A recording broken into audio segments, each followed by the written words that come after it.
tensi lalenok bai mahotu, tama ona hoidade ronulu resintolu, ia tina rihun rua. Ronulu resingne, deve contribuir investir recurso humano, hori hari escola, no hari media DFM, hor radio, hafoin Timor Leste, restauro independência ia tina rihun rua rua. Diretor Labe, Christopher Henry Samson Hatete, celebração lorong Labe nia, badala ronulu resintolu. Ia lorong ronulu resintolu fulan agosto, tina rihun rua, ronulu resingne, ludar pasu ida, nebe memoriar TVs, balabe, tamo consegue hari media rua, maka nessa radio labe, no media DFM, deve sempre serviço a mútuo com o Estado, por servir e Timor Laran toma.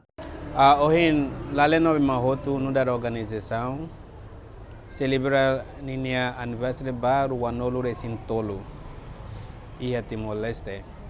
Ita la os celebra det calendário ida, kadata ida ia calendário ida. Mas be ita celebra no da organização quando a realidade será nebe ita suru ia 23 anos nelaran.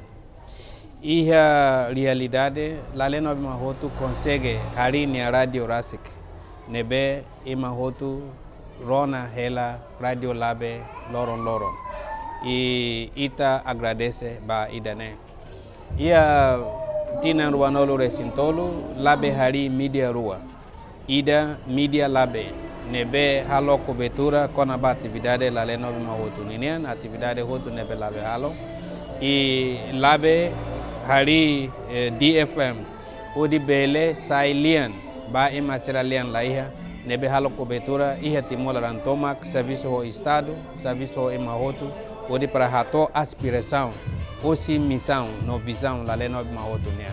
Assessor principal vice-primeiro-ministro, o ministro coordenador assunto social, ne afirma escola nebe labe, consegue hari mak escola husi kindergarten, to grade 9, no mo serviço mútuo com o estado, por hari comissão anticorrupção, ato servir no luta anticorrupção, e a raída ne. Ohin ita celebra estudante sira nebe começa husi kindergarten, nebe tadihan teka, ohin sira tona grade 9. Significa katak ita celebra realidade sira nebe ita hetan iha processo ida ne.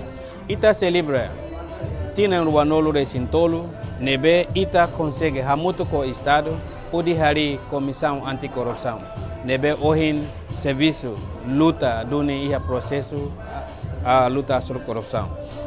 Enquanto ia âmbito lorong aniversário labe ne, hetan participação, os estudantes labe, inang amang estudante, mestre labe niang, nomos funcionário husi labe niang. Reportagem do Respai, televisão Timor Post.